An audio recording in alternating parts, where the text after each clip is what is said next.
Good afternoon, I'm Ini John Mekwa. The program is Business Incorporated. We start from the global space. Oil prices rose on Thursday on concerns of lower supply as major producers are keeping output cuts in place and on signs of stronger economic growth in the United States, which is the world's biggest oil consumer. Brent futures for June rose 31 cents. So that's about 0.4% to $89.66. I must say, at a point, it did hit $90, but dropped back to $89. U.S. West Texas Intermediate crude gained 30 cents to $85.73 a barrel. OPEC Plus has agreed to keep oil policy unchanged and press some countries to boost compliance with output costs. The group said that some members would compensate for oversupply in the first quarter. It is also said that Russia would switch to output rather than export curbs, according to analysts who are familiar with that matter. Metals now, gold prices rallied to a record high on Thursday as Federal Reserve officials reiterated expectations of interest rate cuts in 2024, even if their timing was unclear, while traders await U.S. jobs data. Spot gold was steady, $2,299.28 per ounce, and hit a record high of $2,304.09 earlier in the session. Bullion has hit record highs in each session since last week, Thursday. U.S. gold futures gained 0.2% to $2,318.70. Driving the gold price is currencies globally as the dollar is depreciating for a whole range of reasons. Federal Reserve officials, including U.S. Central Bank Chief Jerome Powell, has continued to state that they're focusing on the need for more debate and data before interest rates are cut, a move financial markets expect to occur in June.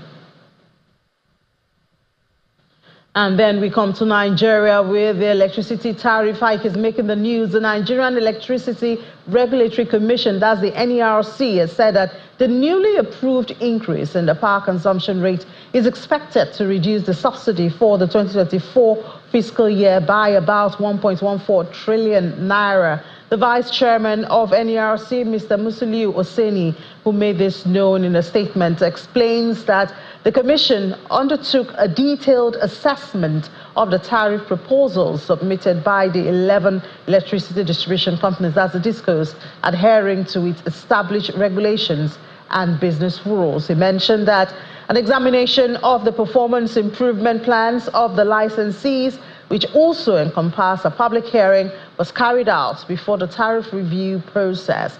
The NERC chief also clarified that the federal government's intention to transit to a targeted subsidy regime to alleviate the effects on macroeconomic factors.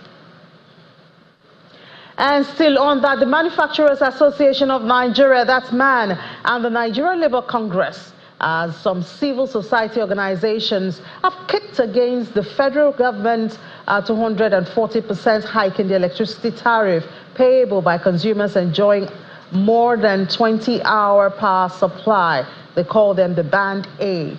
The organized labor and manufacturers in a statement argue that a hike in the tariff would send manufacturers out of business and worsen inflation and stifle small and medium enterprises. On their part, members of the organized private sector, that's like the NLC, the TUC, they said a hike would lead to job losses, higher cost of operations, and unrest, among other challenges. Some Nigerians have also taken to social media to express their concerns over the impact of the new tariff hike on their businesses and livelihood.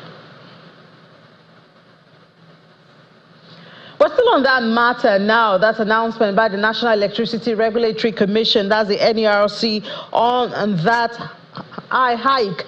Well, we had this morning the Vice President of the Nigeria Electricity Society of Engineers was in the studio this morning to talk about what their stance is. Speaking was Engineer Ademola Agoro, and he said that while he as a manufacturer is not against the hike in the price, however, the rights of consumers should be considered and given full attention.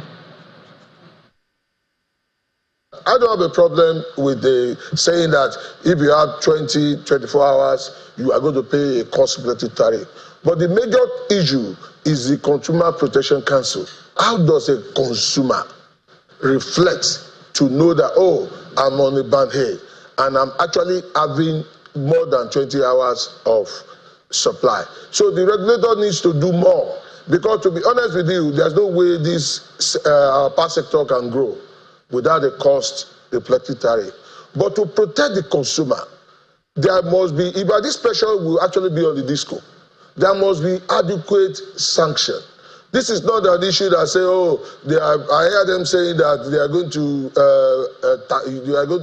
if you don't meet up this month, they are going to give you back the credit. That will not solve the problem.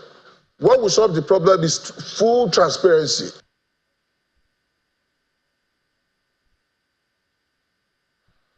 Oh, the need for full transparency in protecting the rights of consumers right there. But now, well, one of those that would be enjoying the power if it is followed through will be small businesses. We have the manufacturers speaking for businesses. And so we have, well, one of our own finalists from Fund It Forward, you know, our program right here on Channels Television. Thara Atta joins us from Abuja studio. Hi, Thara. Been 6 months. Sounds like forever. Are you afraid with this new rate? In fact, I think I should ask, are you in band A or band? Some people have coined band F. What band are you in?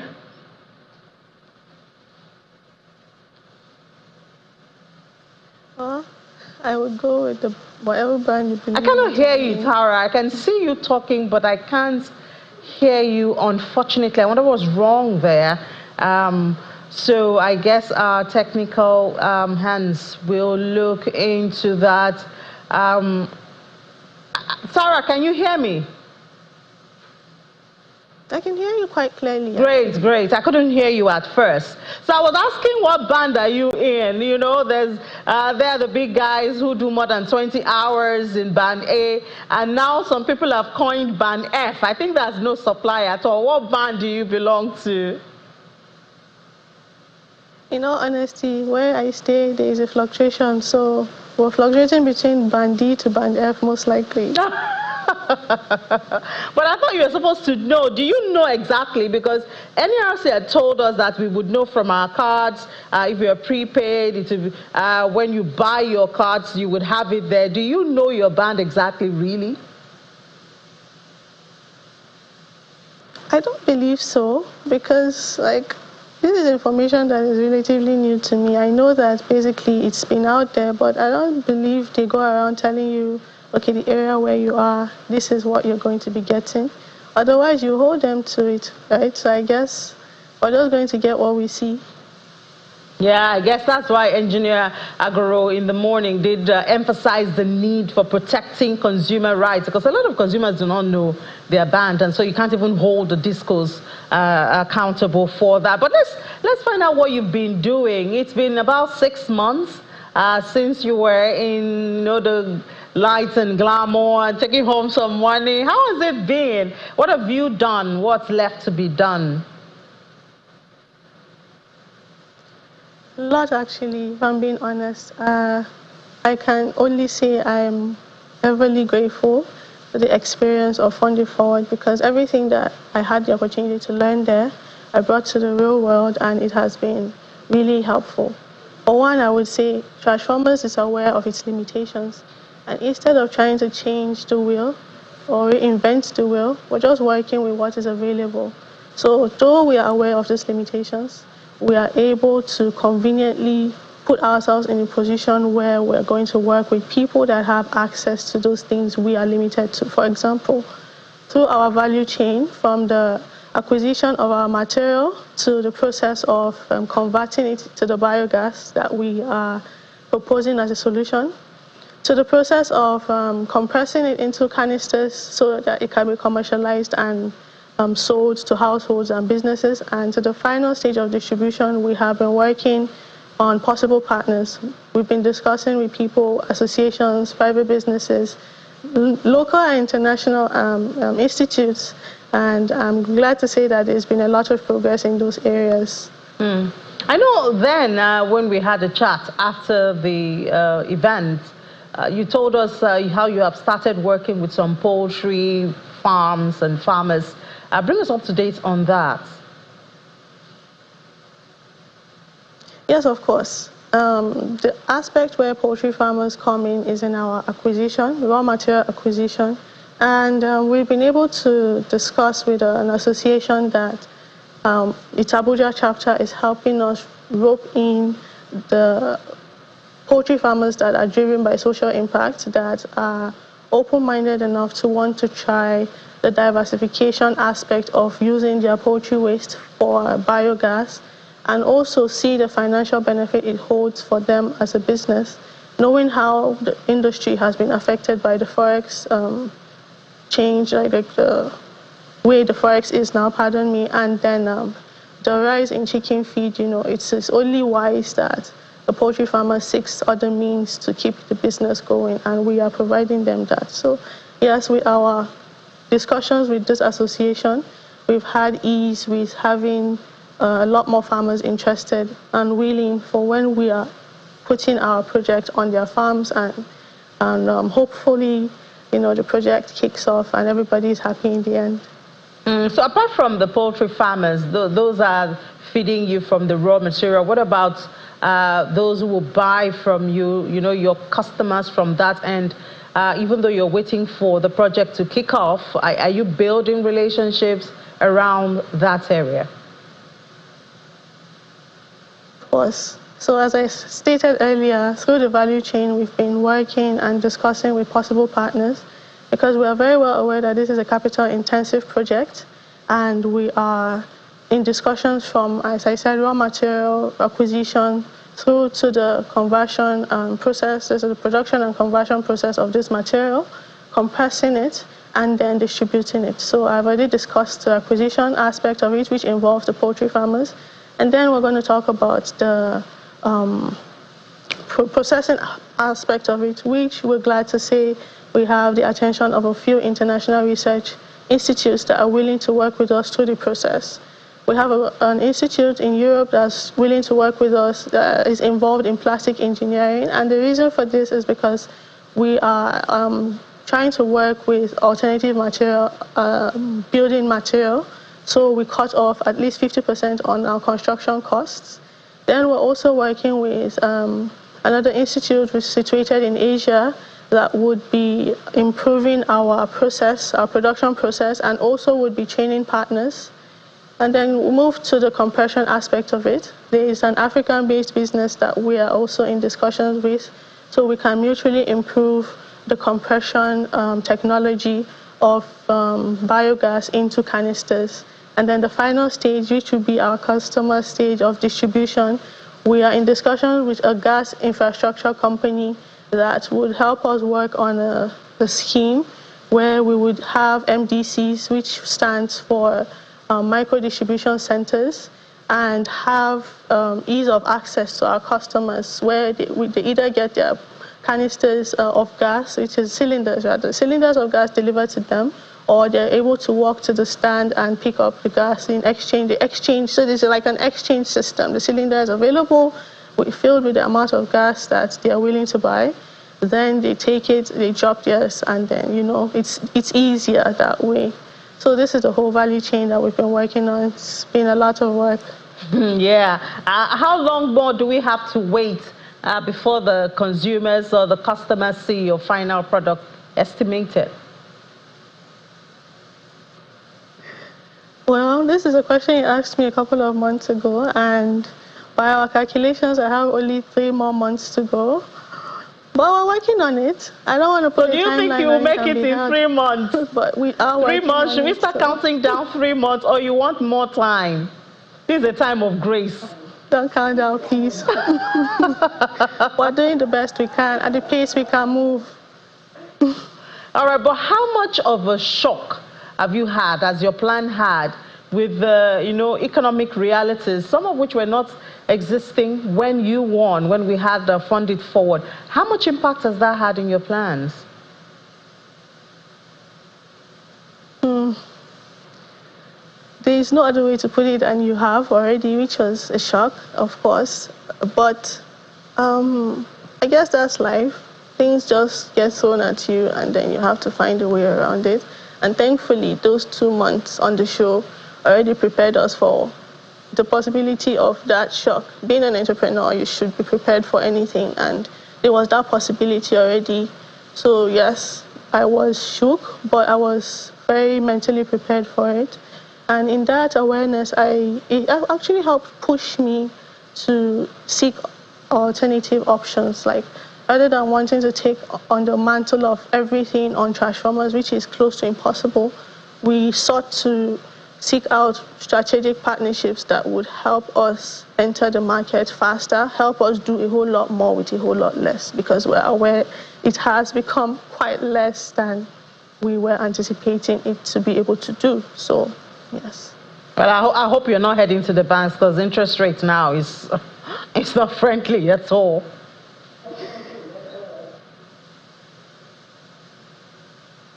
I'm sorry, I didn't catch that. I said, I hope you're not heading to the bank, because the interest rate has been hiked. Of course, well, it's quite ridiculous, really, but like, at this rate, we are really being, will I say, prudent. So we know exactly where the money is going to and for what we will be putting the money into, knowing that it will be value for money well spent, you know. So no, we're not going to the bank anytime soon to do anything.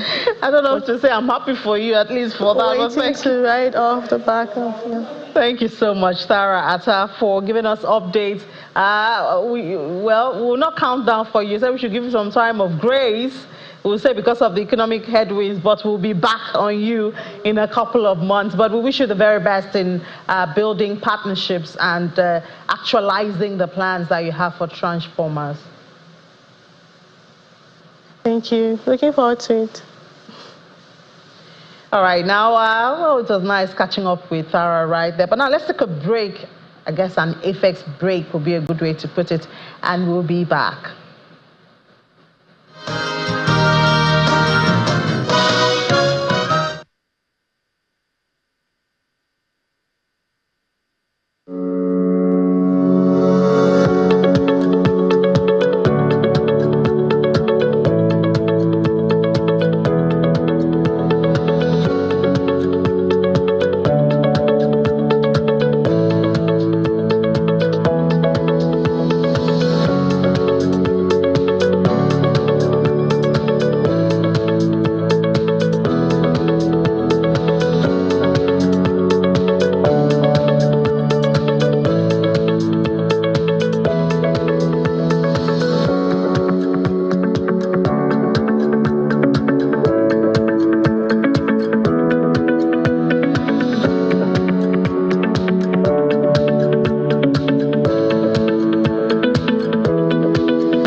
Welcome back. Still watching Business Incorporated on Channels Television. We'll head straight to the markets now with Aniti Edits. Hi, Aniti. You have a red market on your hands. Yes, good afternoon. Yeah, the red market for the Nigerian stock markets, and that's the second time. We began the month of April not on the bright side. So far, month to date, which is just about, today is the fourth day of April, but then the third trading day. So we're so far at about 0.4% approximately. But year to date is still in the gain, still strongly positive at about some 39.3%. So it's not doing. Yeah, I wonder bad. how this quarter will look like if we're starting on the red notes, you know. Well, the thing is, this quarter, at least we've been so much, the media was awash with the news of this central bank's recapitalization for the banks.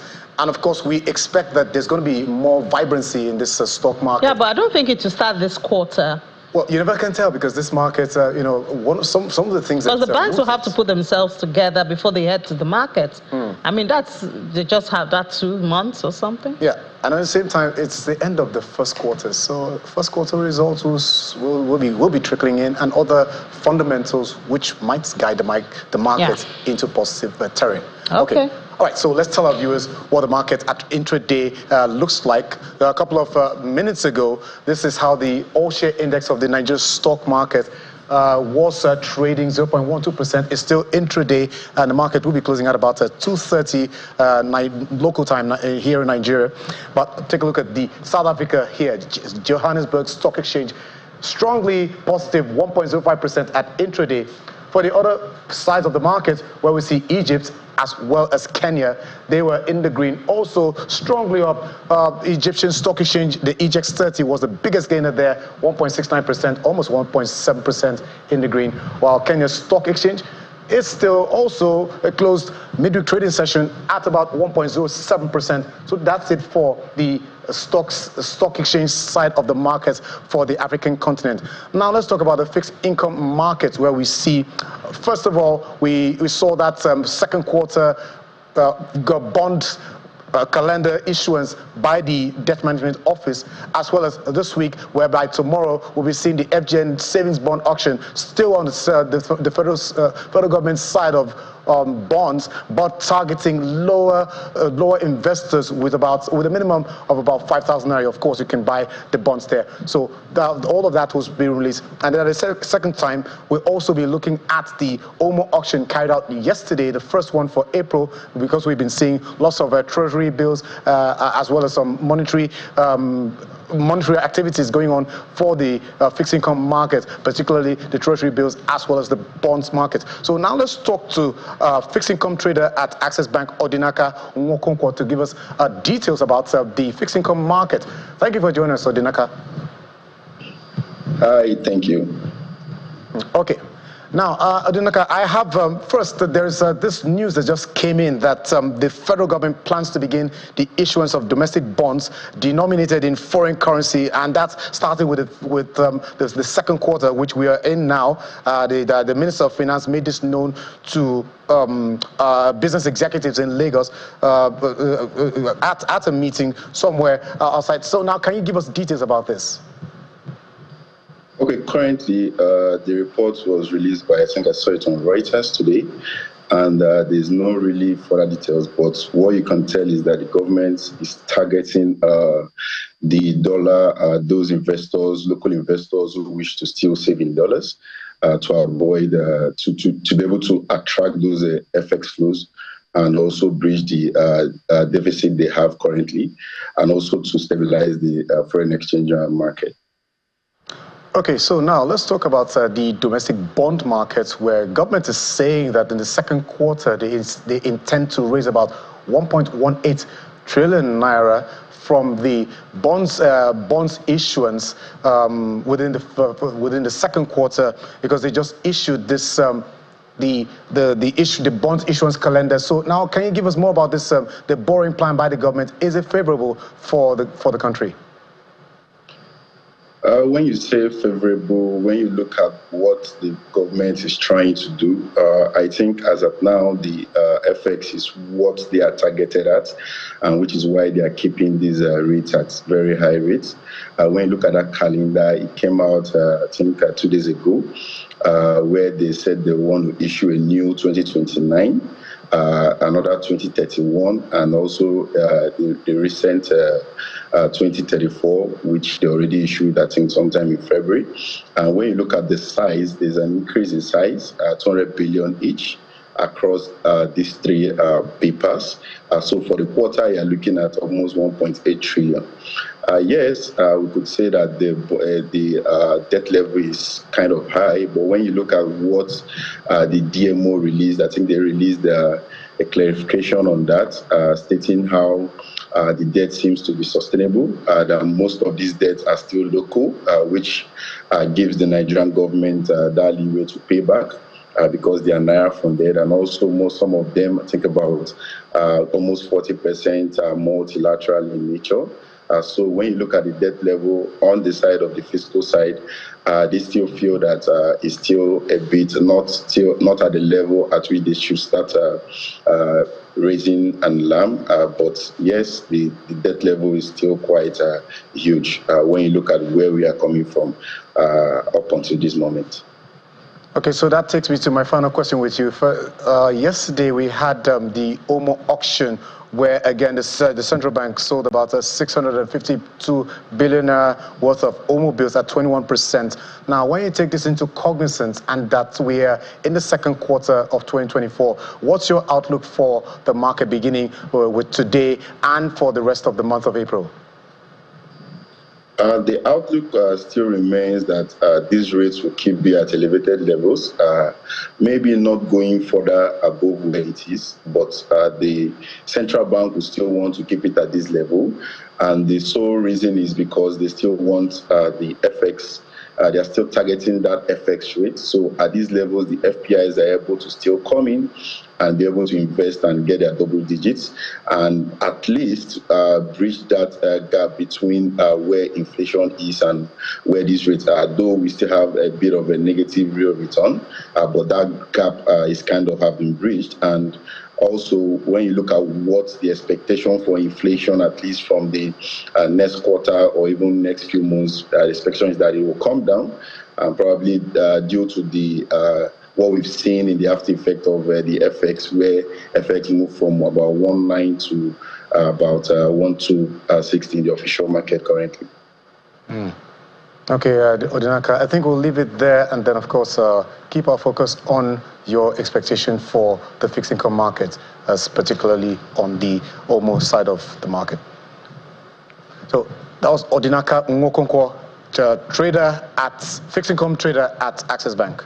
Now let's go over to the Middle East, where we see mostly positive sentiments at intraday, 0.27%, but we saw that the Qatari Stock Exchange was the biggest gainer at intraday. We'll get to that number. But first of all, take a look at the United Arab Emirates, 9,234.65 points for the Abu Dhabi, and the Dubai FM, 0.37% up, and at about 4,255.94. Let's move over to the other side of the market. The biggest market on the Middle East, 0.26%, almost more than 0.25%, but very well comfortable in the 12,000 level, while the Qatari Stock Exchange, like I mentioned earlier, was the biggest gainer, 1.44%. Now over to the world's biggest economy, where we see the stock futures being mostly in the green, and this is coming after the string of losses recorded across the three major averages, that is Dow Jones Industrial Average, as well as the S&P 500 and the Nasdaq the tech index of the U.S. market in the green there. And then, of course, as yesterday we saw that the Fed chairman Jerome Powell said on Wednesday that policymakers will need more proof that the country's inflation is tilting towards the central bank's 2% guideline, or before the rates can come down. So that's making investors a little bit jittery for the U.S. market. Now let's move over to the Asian market. So we see mostly we saw some mild rebound, but of course there was still some side of profit taking for the Asian markets. The Nikkei very much comfortable 0.81%, but it fell. They've been tottering between that 40,000 level, but at about 39,000 for the Kospi, while we see that the Hong Kong market, as well as the mainland Chinese market, they're on holiday today for major markets across major regions around that Asia. So, Ini, that's it for the market in a nutshell. Yeah, well, it's good to see the Asia markets. Yesterday, it was very bloody. In fact, most of the markets, even the U.S. features and all of that. So, it's good to see at least dots of green there. Gives hope that recovery is on the way. Perhaps investor sentiments will change, you know, to We're buy. hoping that the greens will still have it. But of course, markets always have a way of reacting to several factors that you and I... Exactly. Thank you so much, Anita. Pleasure. All right, let's go to London now, where we thought, well, I don't think I ever thought Brexit can never leave the news. That's what it looks like now. Import charges is threatening another increase in food prices. And I mean, they're not even done with the existing ones. Well, let's have Juliana now tell us the details. Hi, Juliana. Good afternoon. Brexit it is again. Brexit it is again. That's exactly what I said to myself, Vinny, when I saw your question. But yeah, you're absolutely right. It is back in the news today. Not good news, unfortunately, for small to medium-sized enterprises in this country, because there is yet another post-Brexit border check, and there are several. In fact, several post-Brexit border checks have been delayed several times by this government in the past because, number one, it's just very complex and it's difficult for businesses to get their head around them. But number two, there were fears from this side of the channel that it could increase inflation, which is perhaps what may happen with this new check that's coming in at the end of the month, which is called a common user charge. And what that basically means is that any business that is importing from the European Union into the United Kingdom animal products, and so this could be cheese, dairy, salami, sausages, you have to now pay a surcharge which could cost you up to £145. Now, the British government, of course, have been reacting to a slew of experts and businesses that are discussing this on social media at the moment, and they have said that it isn't £145, it is up to £145, and it could be a minimum of £10. If you are a tourist, so if you're somebody that is going to Paris, let's say for the day, and you bring back some very tasty salami, you won't have to pay anything on that. But if you are a business and you're bringing in certain amounts, then you have to pay. And again, you know, it's just more headache from Brexit. We were told we were getting an oven-ready deal, and that once that was signed, everything was done and dusted. But clearly, this is not the case, and there are more charges for businesses. And I think the really worrying concern on social media at the moment is the fact that on Tuesday, Inni, I was discussing the fact that inflation, food inflation, had come down to about 4.1%, which was the lowest we had seen in about 2 years. But the suggestion that perhaps this new surcharge could push up inflation, not good, particularly at a time where the markets are awaiting interest rate cuts. And one of the reasons why they haven't been cut is because of food inflation and, of course, energy prices. So let's see. The government are saying nothing to see here, but I suppose we'll have to wait until the end of the month to see how much these imports are going to be costing British business. Yeah, and as you said, that the small businesses feel the pinch the most, unfortunately. Another set of people feel, I think, well, they'll just have to brace up some more. Talking about liquid restrictions at UK airports. I know Nigerians love to travel to the UK, so this information is very important.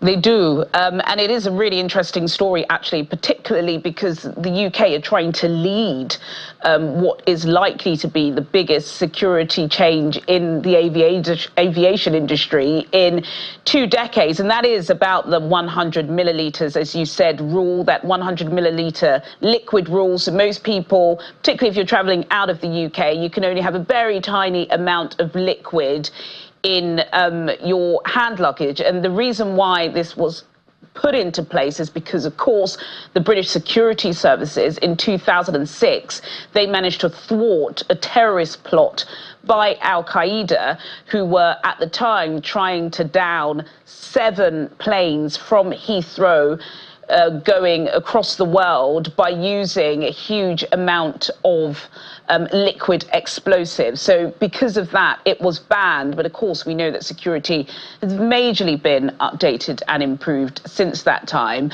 So the security services think it is going to be safe for them to allow people to carry up to 3 litres of liquid onto an airplane.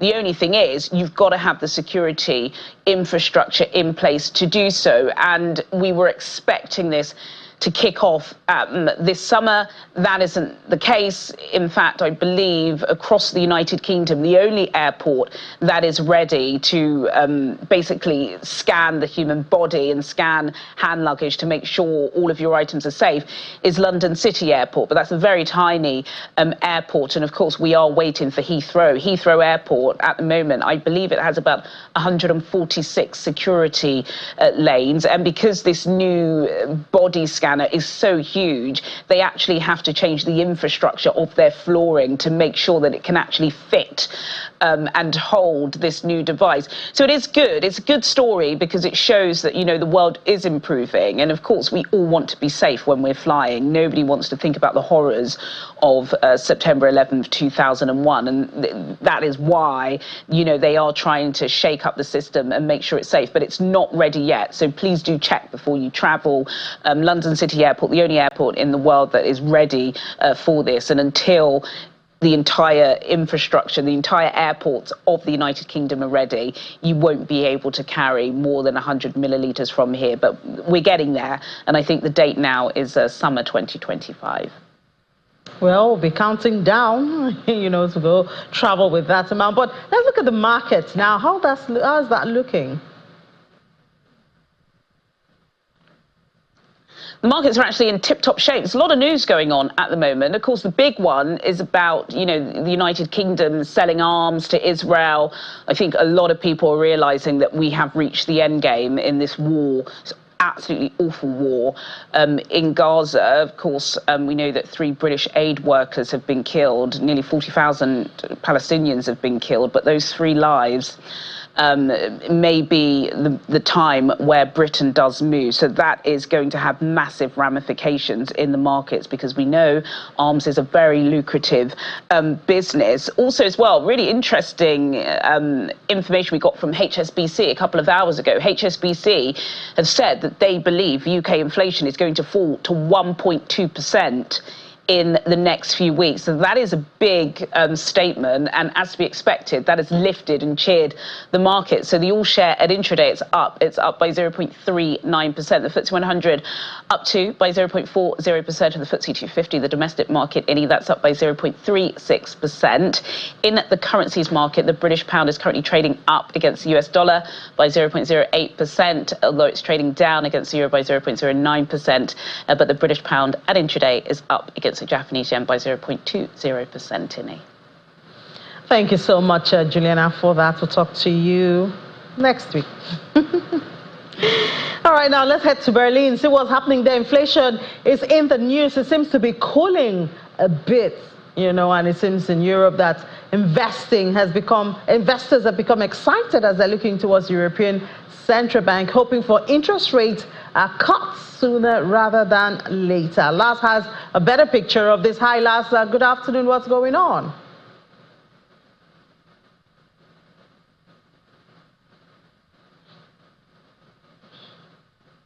Yeah, thanks for having me, Ini. Well, it's certainly good news. The Eurozone's annual rate of inflation decelerated to 2.4% last month from 2.6% in February.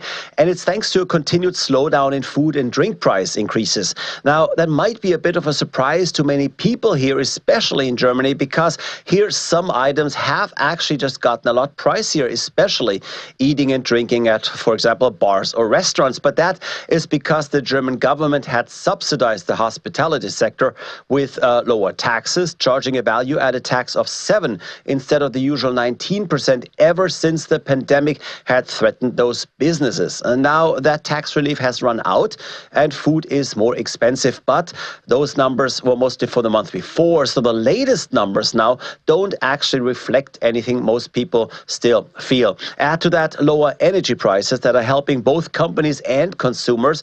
All said, Germany's leading economic institute expects inflation to come in at around 2.3% for this year and then drop to 1.8% next year. So, I mean, we still talk about balancing the numbers and the reality, but what does it mean for European Central Bank?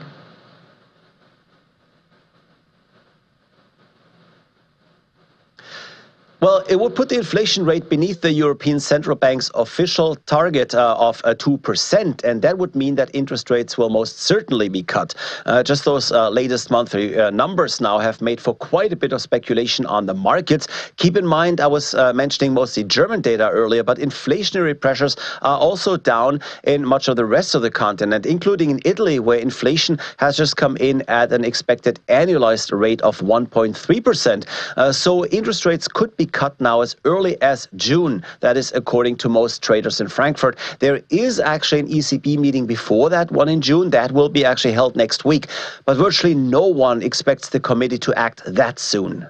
What are investors looking at the markets?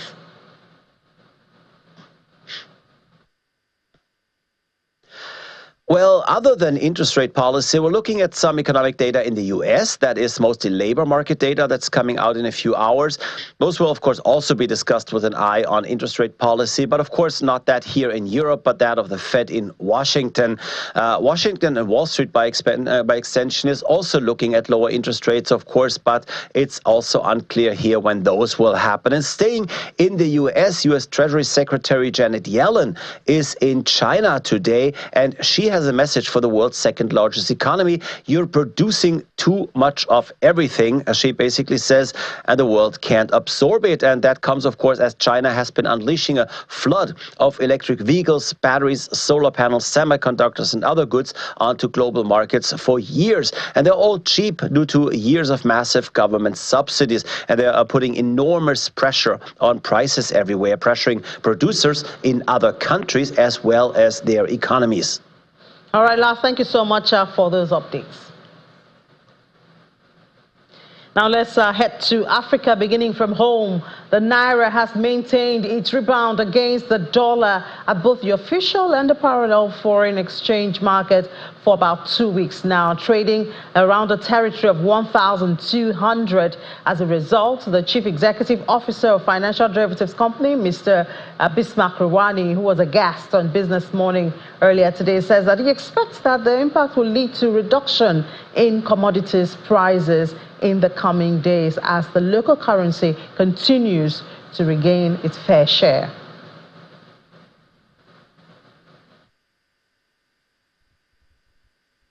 The currency is finding its fair value because it has been misaligned structurally for some time.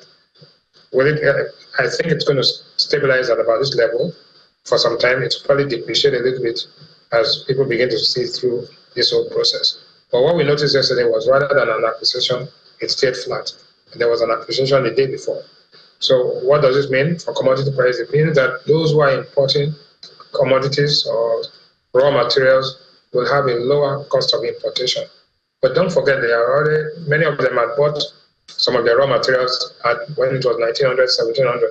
So they'll come down with the average cost. And you can see that begin to reflect. The price of a bag of rice has dropped to 88,000 naira, as you can see. The price of sugar, a 50 kg bag is now 80,000, and flour is at 60,000. What it does mean is that those who imported these commodities the previous month, the month before that, are now getting new money and lowering their average cost. But the interesting thing is that those who were not in the market before, who are now bringing it in at this new exchange rate, are going to compete and bring down the price further. So what I'm saying is that you will see some lowering of commodity prices in the next month. If the exchange rate stays that way, and if the interest rates stay the way they are, which means that people are saving more and consuming less, and the demand for foreign exchange should be tapering. You'll find that we will be coming towards equilibrium. We did an analysis yesterday, which showed that the fair value is now at about 980 naira to a dollar.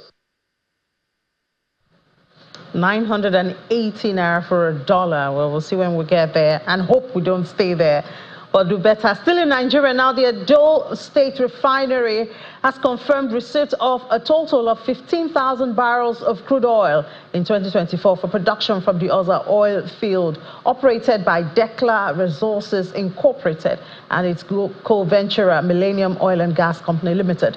The Chief Executive Officer of Decla Resources, Sani Famuyide, disclosed this in a statement. He notes that the company has continued ongoing crude oil injection volumes into the Trans-Niger pipeline for transportation to and export from the Bonny Export Terminal. The refinery was developed by the Edo Refinery and Petrochemical Company Limited and was facilitated through a memorandum of understanding between the Governor, Godwin Obaseki-led state government, and AIPCC.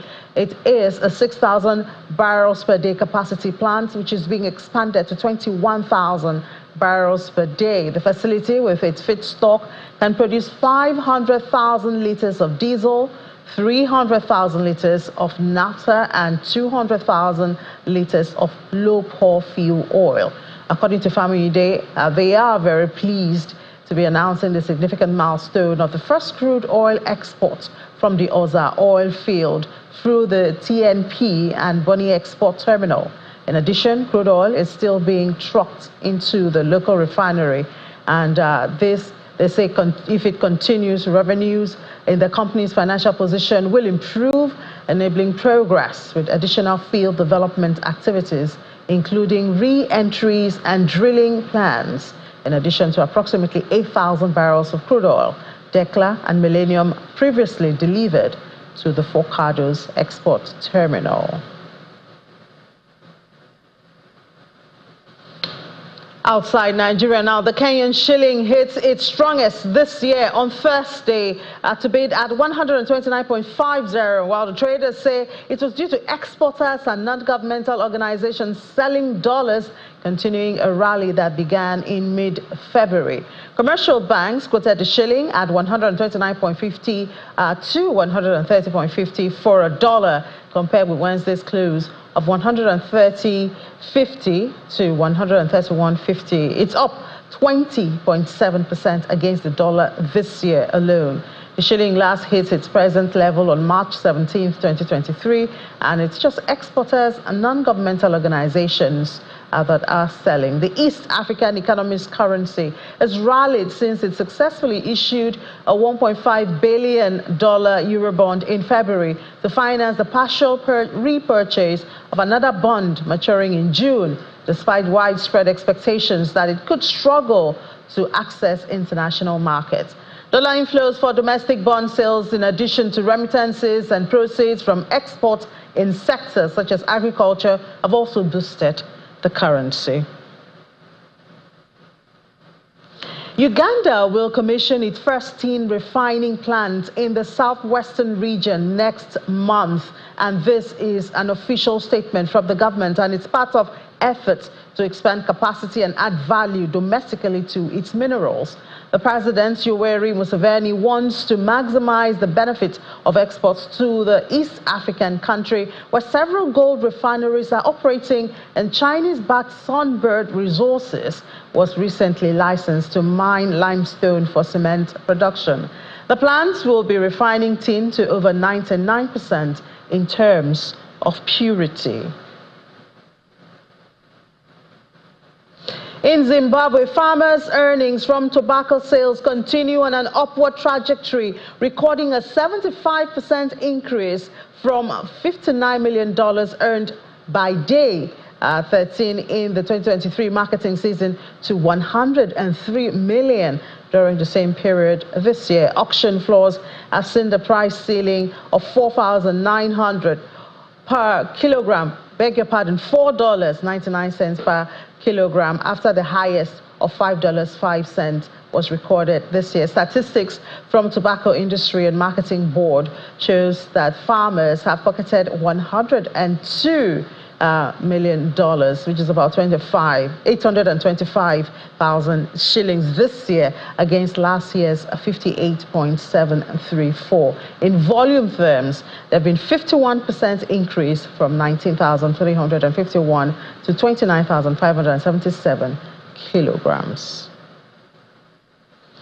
And well, it's the season where we see financial statements from companies, corporate. This time we're going all the way to Rwanda, where EcoBank recorded 7.6 billion Rwandan shilling net profit in 2023, representing a 240% increase compared to the year 2022.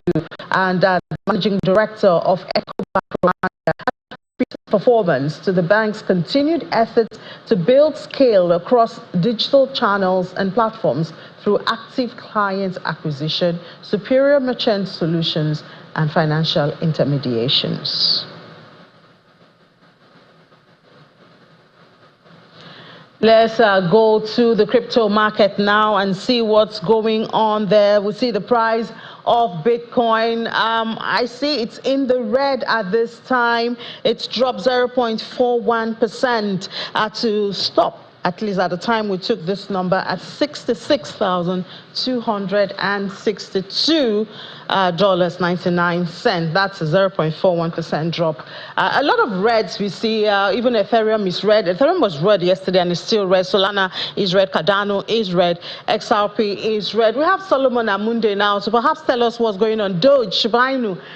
Well, major coin seems to be in the red. Hi, Solomon, good afternoon. What's going on? Why do we have so much red? I thought we had gone past this yesterday.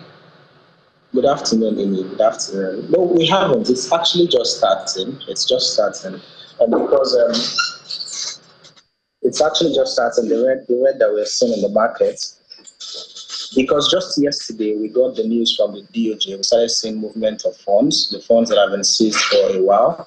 By the DOJ, they started moving it from early hours of yesterday, over $2 billion. So that caused panic in the market, and we started seeing some persons selling off their Bitcoins. So that is why we saw most of the red from the day before yesterday down till today. And it continued yesterday. It further began to consolidate when we saw about outflow, about $80 million plus outflow from ARK Invest ETF, which is like one of the highest we've seen this year, surpassing that of Grayscale. So that further did consolidate the red markets that we're seeing. And I feel we'll still see more, considering the fact that we've seen about straight 7-month candle on the Bitcoin chart since the month of September 2023. It's been green after green after green candle. Even last month, March, ended as a green candle, which we haven't really seen that within the past 6 years or thereabouts on the Bitcoin chart. So I would say all road lead to we seeing a red candle for this month. So I don't think it's strange. I feel it's just natural. How red do you think it will get before we see a flip? Okay, I feel we wouldn't see a flip. Personally, we won't see a flip within the next 2 months. Wow. We started this month, 1st of April, around $74,000. Today we're at around 66. So the way the chart is looking, we might consolidate a bit around 66 and go all the way down to about $60K. But however, I'm expecting this month to close as a red candle, and also next month to close as a red candle, irrespective of the halving happening this month. Wow. Okay, we'll see. We'll follow the candle and see what color it ends at. Solomon Amunde, thank you so much for your thoughts this afternoon. Thank you very much, Amy. Thank you. All right, just before we go, we have to tell you that Egypt has started buying liquefied natural gas, which is a rare move by a fuel exporter to avoid shortages this summer. Egyptian Natural Gas Holding Company recently bought at least 1 shipment for delivery in the next month and is looking for several more. Plus, Nigeria have to share.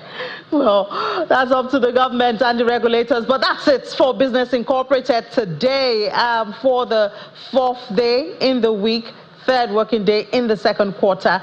It's been a good one. You can watch it again on our YouTube channel, also Business Morning. Tomorrow, Ladi Williams will be here. Business Morning, Business Incorporated, always loading you with all the information you need from the world of business. I'm John Mekwa. Enjoy the rest of your day.